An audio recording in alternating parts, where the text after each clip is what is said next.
Well, hi, this is week number 20 in our Red Thread series. And we're in the second book of the Red Thread, the trilogy, and in chapter 3. And we're talking about King Solomon today. Very interesting character, the son of David and Bathsheba. And it's an amazing story. Solomon really, in the first part of his life, is a picture of Jesus.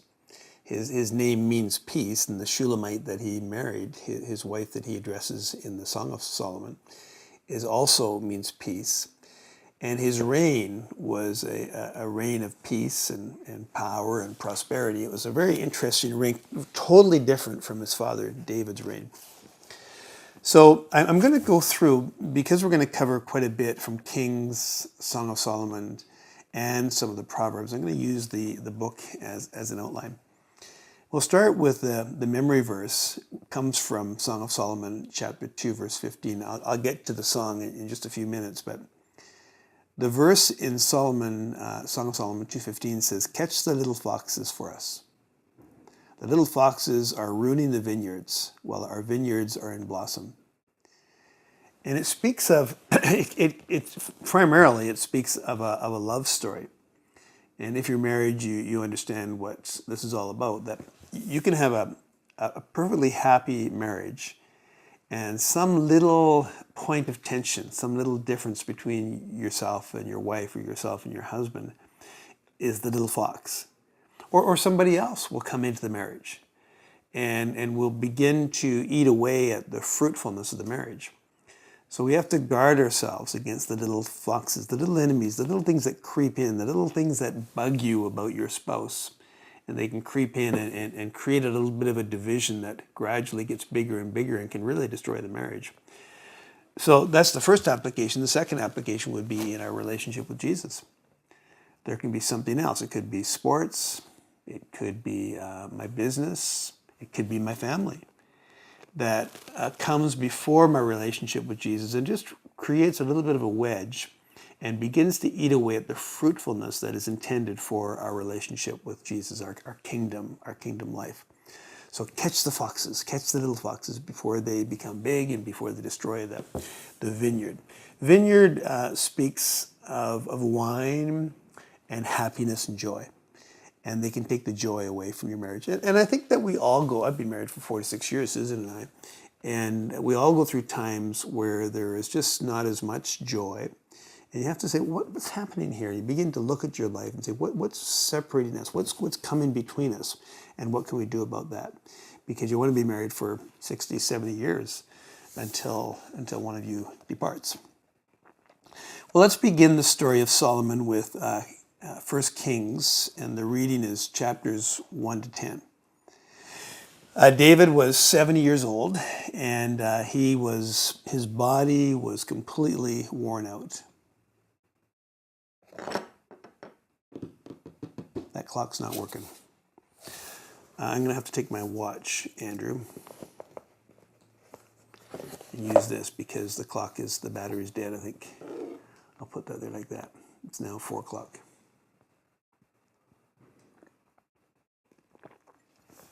Okay, we're going to start again. Well, welcome to the Red Thread. I think this is number 20, lesson number 20. We're moving along about a third of the way through our study. And we're in the second book, the Red Thread 2, in chapter 3. I've called it Solomon's Glory. It talks about Solomon. And the reading today will take us into 1 Kings, which is the beginning of the reign of Solomon, chapters 1 to 10. And then we'll look at the Song of Solomon that he wrote. And then we'll look at 7 chapters of the Proverbs that he wrote from chapters 10 to 16. So there's quite a bit of material to cover in this half-hour video. The memory verse that I selected, there's so many from Proverbs especially, but the memory verse I selected is from Song of Solomon, chapter 2, verse 15. And it says, "Catch the foxes for us, the little foxes that are ruining the vineyards, while our vineyards are in blossom." Now, in the Bible, consistently, vineyards speak of wine, and wine is a picture of joyfulness. So there's two applications that maybe there's more, but I'd find two applications that are obvious from the Song of Solomon. The Song of Solomon, as we'll see in a few minutes, we're going to get to it, is a love musical drama between a man and his bride, first of all. And secondly, it's a picture of the relationship that we share with Jesus Christ. We're the bride and he being the groom. And so when we talk about little foxes that are rooting the vineyard is the joy. Let's take marriage first of all. Is the joy that we would have in marriage when you're first married and you have this wonderful, delightful relationship. It's just you and me, babe, and we're living for each other and we're building our first house, or in our case it was a little basement suite, and Susan made the curtains and I made the furniture, and it was just a wonderful time of growing together. And we had no money. We were very young. I was 22 and Susan was 17. And we just started out with nothing. But that was fun. There was great joy. But then as you are married, and the bad years are the first year, because there's so many differences between husband and wife, male and female, that come together, and you have to find that place of compromise and submission to one another. And then 7 years is a bad time, and they call it the 7-year itch. And usually you're having small children, you're exhausted, you're getting ahead in your job, you're financially struggling, etc. And then the next one would be about 25 years. And sometimes it's called the empty nest, or it comes concurrent with midlife. And so there's all these shifts physically, mentally, emotionally. So you'll find in those periods of time, 1, 3, 7, 25, and other times too, that little irritants come into your marriage. It may be a person, it may be another relationship, it may be your work comes before your marriage, it may be sports comes before your marriage, it may be something you don't like in the other person's personality that just rubs you the wrong way, and every couple has these things. Those are the little foxes. And they can take the joy away and reduce your marriage to a mundane relationship. And if those foxes are not taken care of, if you don't get rid of them, they will literally destroy the vineyard. They'll destroy the joy in your marriage. The second application of Song of Solomon is the relationship that we enjoy with Jesus Christ. And we are the bride, he's the groom in this word picture. And we have this relationship of great joy. But sometimes little things can come in. It might be your work, it might be your marriage, it might be your family, it might be sports, it might be a hobby, it might be something, a little sin that you've tolerated to sneak into your life. And it creates a small wedge between you and your first love, in this case, Jesus Christ. And if we don't deal with the little foxes, it will destroy the joy and reduce the relationship that we have with God to a very mundane, kind of boring relationship. You'll stay Christian, still go to church, still pay your tithes, but the relationship is not vital and not joyful. So we need to be very aware of what the little foxes are. Examine yourselves. Examine the relationship between yourself and Jesus. Examine the relationship between yourself and your wife often, and look for those little irritants that we have to deal with. That's the memory verse. So we have 3 readings. The first one is in 1 Kings chapter 1 to 10. And this is the story of David's end. David is now 70 years old, and Solomon is 20 years old. He's the son of Bathsheba, who David had the affair with. He ended up killing her husband Uriah and marrying her. Their first son died. Solomon's the second son.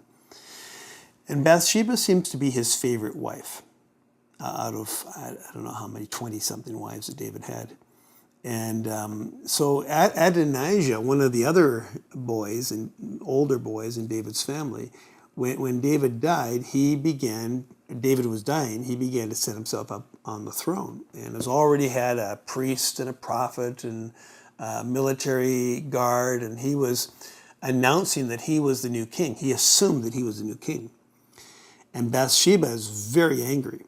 And she runs and she says, David, you promised me that Solomon could be the king. And David's, he's on his deathbed. And he says, okay, yeah, I did promise that. And my intention is that Solomon's be the king. So he announces that Solomon is the new king. And that scares the wits out of Adonijah. And all the guys that are in the party with Adonijah, they run for their lives. Solomon, when he becomes king, ends up killing Adonijah because he tried to take the throne away from him.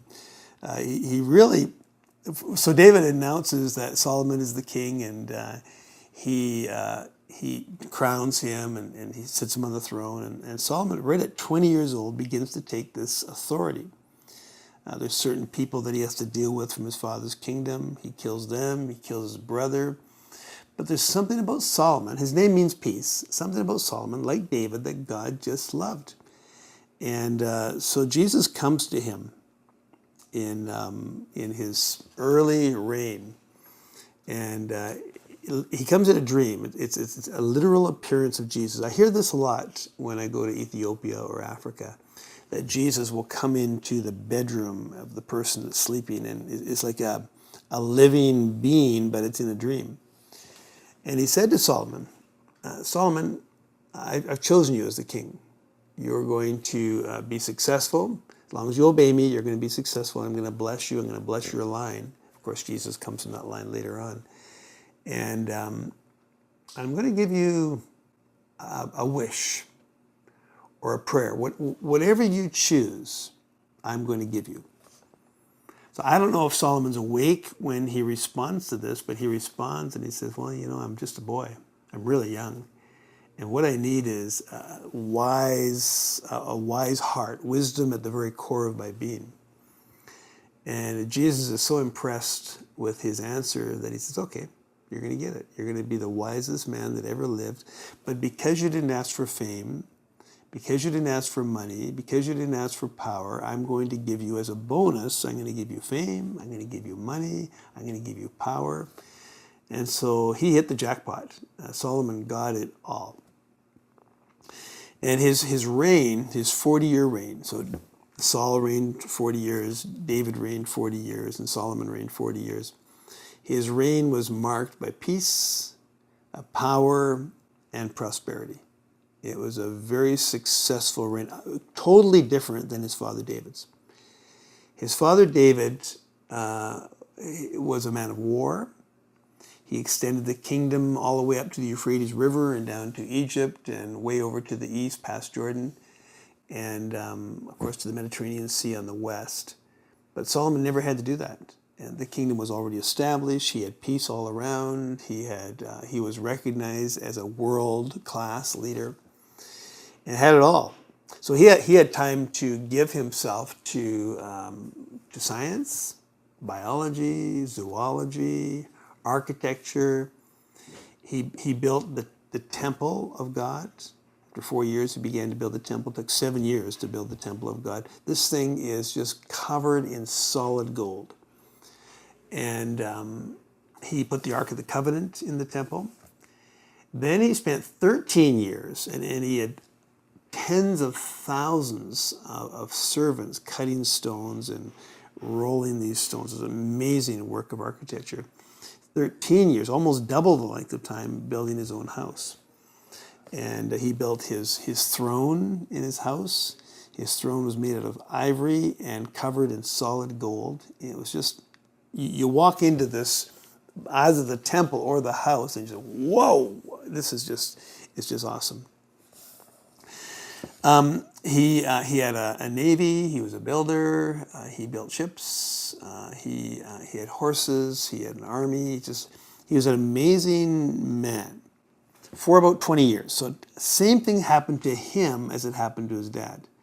And at about 20 years, something happened. His fame, his power, his prosperity, billionaire, shifted him, and he became self-centered. Meanwhile, he had added 700 wives, just inconceivable, 700 wives, and 300 concubines who were just there for his personal pleasure. And that shifted him, and they moved his heart, especially the ones that were they would have foreign alliances. So he had married the daughter of Pharaoh of Egypt in order to have an alliance with the Pharaoh of Egypt. And they brought their religion with them into Solomon's house and shifted his heart. They turned his heart. So we'll see that next week anyway. So these first years, the 20 years, the 4 years, and then 7 years, and then 13 years, 4 years to begin, where he began his cleanup process, then 7 years to build the temple, and for 13 years to build his house, were very successful years, and it was a good reign. Now, remember, let's flip over to the Song of Solomon. I'll flip in my Bible here, Song of Solomon. And this is a very kind of erotic, X-rated book of the Bible. And it's a musical drama. And there's actors, there's a he and a she, and there's a chorus behind. And I'm not sure it was acted out or what it was, but it's a song, it's poetry written by Solomon, and it describes the erotic love between a man and his wife, perfectly legitimate, but the love between a man and his wife. Remember that there's 5 books of poetry: Job, Psalms, Proverbs, Ecclesiastes, and Song of Solomon. We've looked at Job early with Genesis.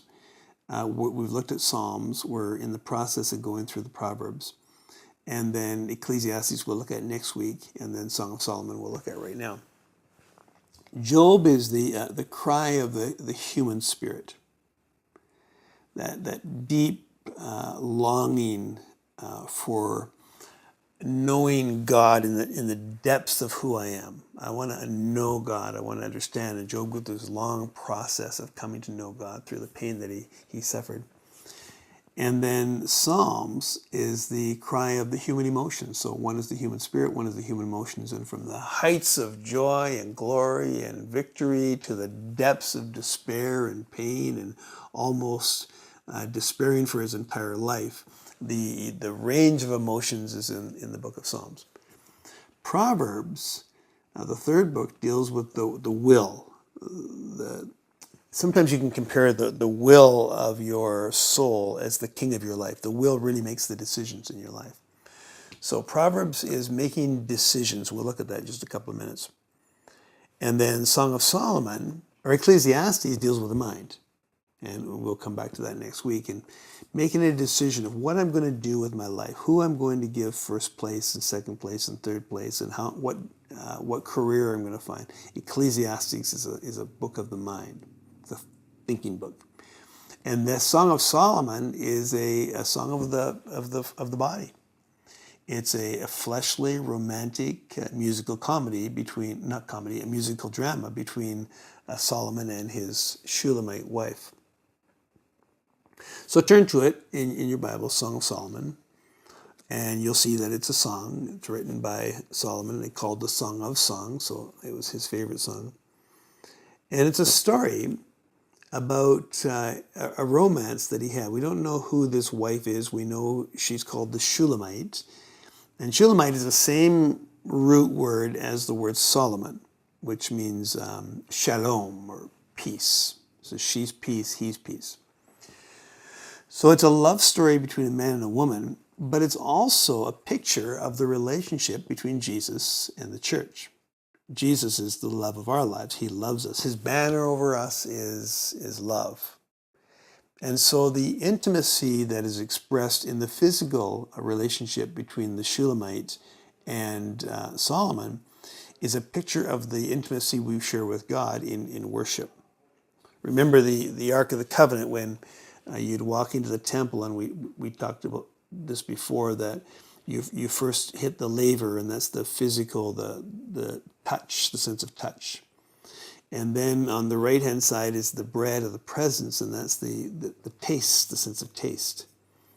And then on the left-hand side is the light, the menorah, the lampstand, and that's the sense of sight. And then we have the altar of incense, and that's a sense of smell. And so you're moving into intimacy using all the senses. We actually, in the North American church, we really don't have we clap and we make noise, and so we have the hearing sense, we have communion, we have the taste sense, and we see things happening. We see the worship team, or we see the decor around it. We use those senses, but we don't use all the senses as we come into worship. So the intimacy between ourselves and Jesus is a picture of worship. I come before his throne and I have this closeness. I abide in his presence. That's the picture that we have. So it's a twofold expression of love. One is the love between a man and a woman, which is a picture, Adam and Eve are a picture of our relationship with Jesus. Here's the story.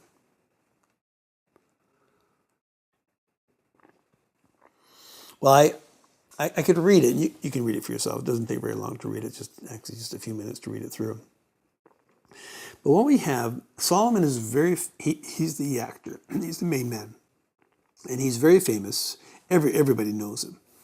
And so there's no way that he'd be like a movie star. There's no way that he could walk out in the street. And so he would wear a disguise, and he'd dress as a common shepherd. And he's out for a walk one day, disguised as a common shepherd.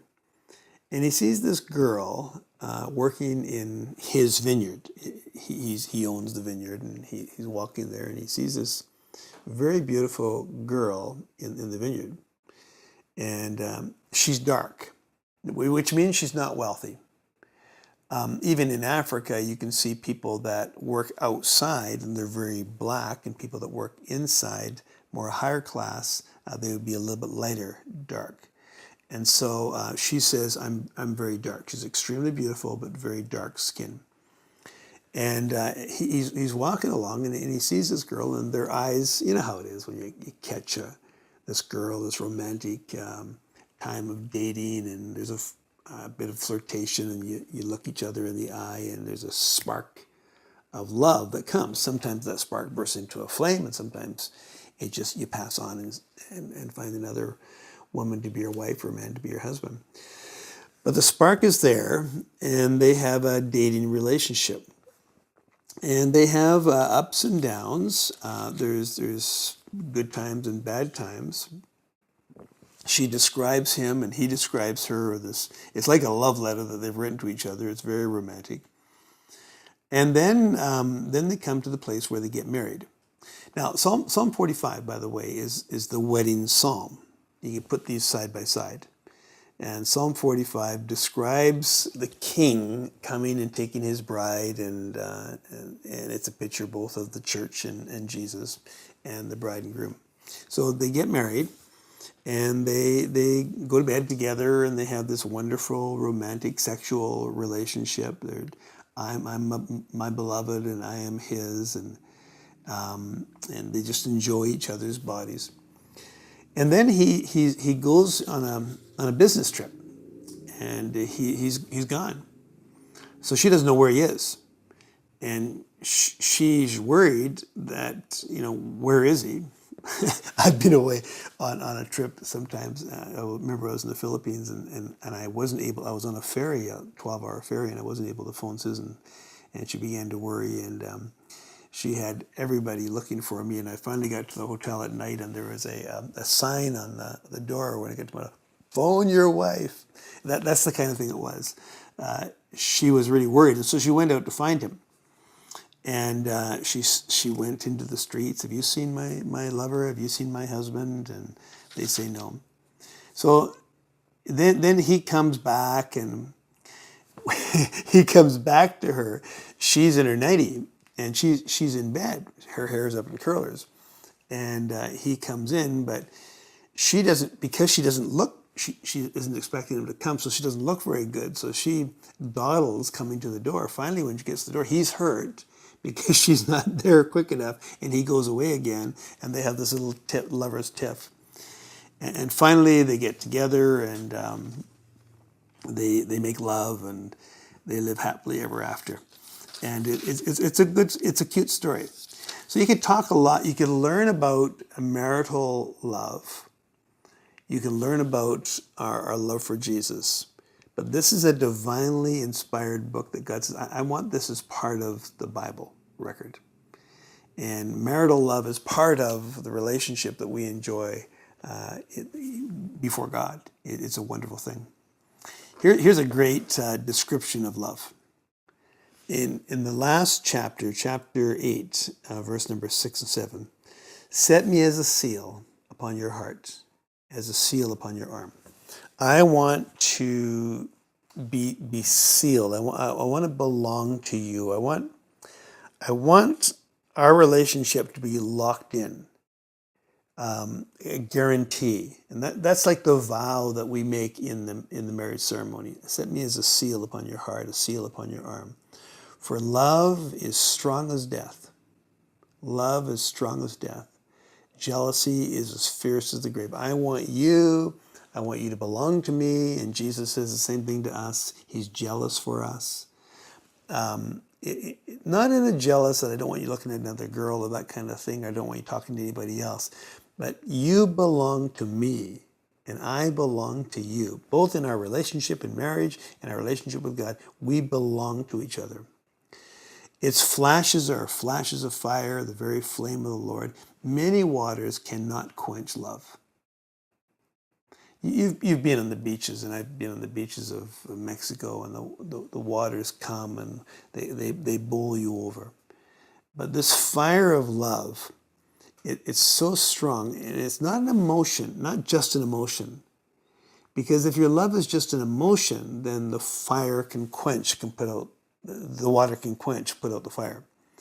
But if love is a seal, love is a commitment, love is a vow that you've made, nothing can quench it. It's a decision that you make. You belong to me and I belong to you. Many waters cannot quench love, neither can floods drown it. If a man offered for love all the wealth of his house, he would be utterly despised. There's nothing I would trade for the love of my wife. And there's nothing she would trade for the love of me, my love for her. And the same thing in my relationship with Jesus. There's nothing the little foxes, they can't come and put a wedge between us. There's no person, there's no activity, there's no interest that could separate me from the love of God. Height, nor depth, nor width, nor waters, nor fire. There's nothing that can separate us from the love of God. That's the kind of commitment that Song of Solomon is talking about. It's a beautiful picture of marital love and our relationship with Jesus. Well, the third part of this, and we'll just take a couple of minutes on this, is in the Proverbs. And it's very difficult to outline Proverbs chapter 10 to 16. It's very difficult to outline because every proverb is different. What I have done, I'm going to do it again in September actually. I'm going to go through and outline the Proverbs with different themes. There's parent-child relationships, there's husband-wife relationships, there's friendship relationships, there's business relationships, there's dealing with money. There's all kinds of subjects that are major themes, but they're just kind of scattered throughout. Chapter 10 to 31 is a scattering of proverbs, of pithy sayings, divinely inspired pithy sayings, mostly written by Solomon. So what I did in the book is I took 3 different subjects: children, our words that we say, and the choice that we face every day between 2 paths, the path of righteousness and the path of wickedness. So you can look at page 32 and you can see how I use this. Let me give you an example. The first category is teach your children discipline. Disciplining, first of all, let me differentiate between disciplining and punishment. Punishment means I'll pay you back for what you did. You scribble on the wall, so I'll spank you and hurt you to pay you back for what you did bad. You told a lie, and you deceived me, so therefore I will pay you back for what you did. That's punishment, punitive. Discipline is teaching. So I may still spank you, I may still put you in your room, I may take away your dessert, or take away your computer, your telephone, whatever it is. But the word discipline comes from the word disciple, which means to learn. I'm going to teach you something through this incident, something you did wrong. I'm going to teach you something right. So here's what Proverbs 10 verse 4 says. Man who is lazy, wimpy, spoiled, and undisciplined will lose out in life. The man who works diligently, honestly, and energetically will succeed. So being undisciplined, if your father and mother do not love you enough, they will not disciple you, they will not discipline you, they will not draw to your attention things that you've done wrong. They'll just let you get away. And that's what David did, remember, with his son. He just didn't say anything. And he ended up with spoiled kids and destroyed his empire. Here's another one, chapter 10, verse 17. A child who does not learn while he is young to follow orders and learn from his teachers will end up in a ditch along the path of life. If your child is being disciplined by the teacher, for example, you back up the teacher. Don't stick up for your child. You back up the teacher. That child needs to be discipled, needs to be taught. And if you rescue your child from discipline, he's going to end up in a ditch along the path of life. You need to learn to submit to leadership. You need to learn to honor mother and father, honor teachers, honor government. Don't let your child get away with the dishonor while they're young, or when they're old, they'll fall into a ditch along the path of life. The next subject, I don't know which is more important. They're both vitally important. The next subject that I covered here is the power of our words, death and life in the power of tongue. I'll give you a couple of verses. Chapter 10, verse 11. The positive words that we use are potentially a fountain of life-giving water for those to whom we speak. They are like the fruit of a tree that passers-by can enjoy and from which they will receive nourishment. When we speak positive words, we're adding grace. Paul talks about it in Ephesians chapter 4 also. I think it's 4:27. We're adding grace to the listeners. When you speak unwholesome words, critical words, or words of jealousy, or words of hate, or words of anger, words of gossip, you're actually stealing life from people. You're destroying people. So we have this power to give life or to take life. To give courage, we call it encourage, or to discourage, take courage away from people by the words that we speak. Death and life are in the power of the tongue. And we have a choice every day how we talk. Are my words giving life, or are my words giving death? Here's another one. The Hebrew word for mouth is a sword. A sword. The sword as a weapon can bring death, or a scalpel can promote healing. So I can use a sword to kill somebody, or I can use a scalpel, the same kind of blade, to bring healing. Likewise, our words can produce death or life in those to whom we speak. So because your words are like a sword, you can bring death to people by criticizing, by cutting people down. Or you can use your words as a scalpel, the same word as a scalpel, and bring healing. The scalpel cuts, but it brings healing. So then he goes into chapter 13. He says, we have 2 eyes, we have 2 ears, and 1 mouth. So we should be looking, listening twice as much as we speak. We often tend to speak twice as much as we listen, both with people, with God, and marriage, and family, whatever.